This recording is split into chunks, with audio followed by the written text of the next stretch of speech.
नमस्कार मंडळी, आरतीज रेसिपी मराठीमध्ये तुम्हा सर्वांचे खूप खूप मनापासून स्वागत।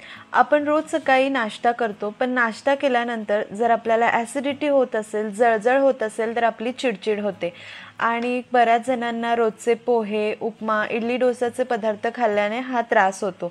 त्यांच्याकडे खाण्यासाठी खूप मोजकेच पर्याय असतात।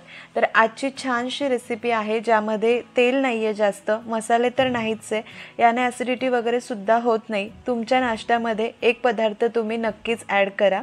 तर कांदा, मिरची, कोथिंबीर बारीक चिरून घेतली आहे। 3 कप मुरमुरे घेतले, मुरमुरे चुरमुरे आपण जे काही म्हणतो, त्यांना स्वच्छ चाळून घ्यायचे म्हणजे काही पावडर वगैरे असेल ती निघून जाते। आता एका भांड्यामध्ये पाणी घ्यायचं, त्यामध्ये हे चुरमुरे घालायचे आणि हे चुरमुरे आपल्याला पाण्यामध्ये भिजवून घ्यायचे। पाण्यात घातल्यानंतर ते पाणी शोषतात आणि चर्र असा आवाज येतो। तर 2 ते 3 मिनिटांमध्ये हा आवाज कमी होतो। जोपर्यंत हा आवाज कमी होत नाही तोपर्यंत हे मुरमुरे आपल्याला पाण्यामध्ये भिजू द्यायचे। 2 ते 3 मिनिटं भिजवायचे, त्यापेक्षा जास्त नको।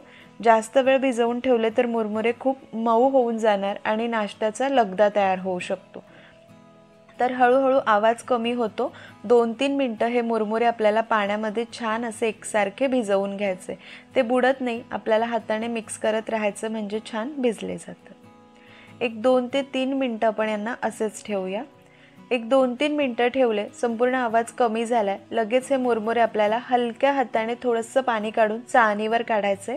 खूप जास्त दाबून सुद्धा काढायचे नाही, नाहीतर मॅश होतील। आता ते खूप काही भिजलेले नसतात, हवं तितकं पाणी त्यांनी शोषून घेतलेलं असतं। संपूर्ण मुरमुरे याच पद्धतीने आपण चाळणीवर काढून घेऊया। खाली एखादी प्लेट वगैरे ठेवायची म्हणजे एक्स्ट्रा पाणी निथळून जाईल। सगळे मुरमुरे मी असेच काढून घेते। आपण 3 कप मुरमुरे घेतले, यामध्ये 2 जणांचा नाश्ता होतो। मग तुम्हाला किती जास्त प्रमाणात करायचं आहे त्यानुसार तुम्ही मुरमुऱ्यांचं प्रमाण वाढवू शकतात आणि मग तसंच पुढचं साहित्य सुद्धा वाढवायचं। हे मुरमुरे आपण असेच बाजूला ठेवूया, झाकून वगैरे ठेवायचं नाही। कढईमध्ये एक मोठा चमचा तेल गरम केलं, जास्त तेल घ्यायचं नाही। त्यामध्ये 2 चमचे शेंगदाणे छान खमंग तळून आपल्याला काढून घ्यायचे। शेंगदाणे तळत आले की 1 चमचाभर फुटाण्याची डाळ, डाळ्या किंवा डाळवं सुद्धा म्हणतात, ते घालायचं। हलकासा रंग बदलला की झाऱ्याच्या मदतीने काढून घ्यायचं। उरलेल्याच तेलामध्ये आपण पुढची फोडणी करणार आहोत। डाळवं अगदी शेवटी घालायचं, शेंगदाण्यासोबत घालायचे नाही, कारण डाळवं जर खूप जास्त तळले गेले तर ते कडक होऊन जातात म्हणून। आता हे तळलेले शेंगदाणे आणि डाळवं आपण काढून घेतलं, त्यामध्येच फोडणी केली तर मग यांचा क्रंच निघून जाईल, मऊ पडेल, म्हणून आपण काढून घेतलेलं आहे।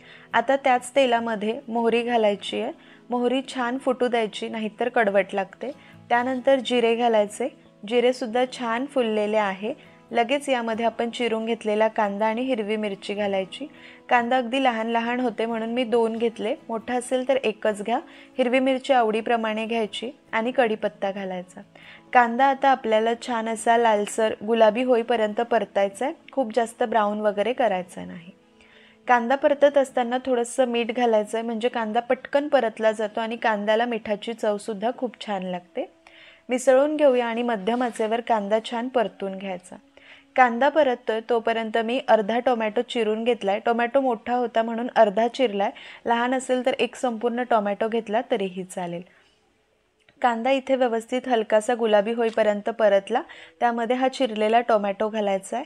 व्यवस्थित एकजीव करून टोमॅटो फक्त मिनिटभर परतायचा आहे, जास्त वेळ नाही।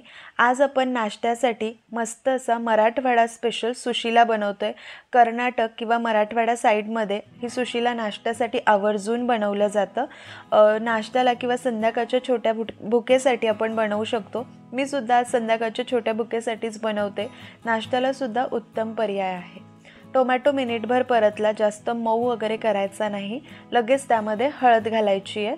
त्यानंतर तुम्ही रंगासाठी थोडंसं लाल तिखट घालू शकतात, पण मी माझ्या एका मैत्रिणीकडे जी मराठवाड्याची आहे तिच्याकडे हा सुशिला खाल्ला होता आणि तिने मला जशी रेसिपी शिकवली आहे तशीच मी तुम्हाला दाखवते। अगदी अप्रतिम आहे, लाल तिखट घालण्याची गरज पडत नाही।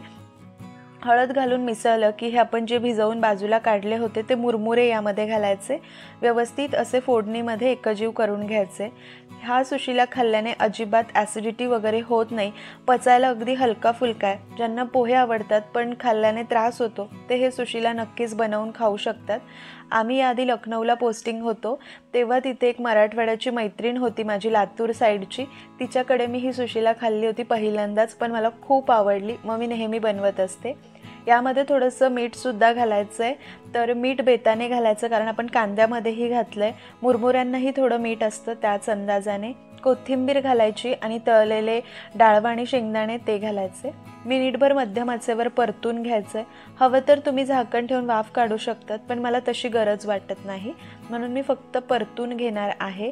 आणि मस्त अशी सुशिला खाण्यासाठी तयार आहे. तर गरमागरम सुशिला वरतून हवं तर तुम्ही बारीक शेव घालू शकतात किंवा ओला नारळाचा चव घालू शकतात. आंबटपणासाठी लिंबाची फोडसुद्धा देऊ शकतात. मस्त अशी गरमागरम सुशिला बनवायलाही सोपी आणि खायलाही सोपी, अगदी झटपट. लहानांपासून वयोवृद्धांपर्यंत सगळेच आवडीने खाऊ शकतात. मी सुद्धा पहिल्यांदा खाल्लं तेव्हा मला वाटलेलं की कसं लागेल, पण मी जेव्हा टेस्ट केलं इतकं आवडलं की आता मी नेहमी बनवत असते. नाश्त्यासाठी मस्त उत्तम पर्याय आहे. तुम्ही सुद्धा नाश्त्यामध्ये सुशिला नक्की बनवून पहा. आजची रेसिपी तुम्हाला कशी वाटते मला कमेंटमध्ये नक्की कळवा.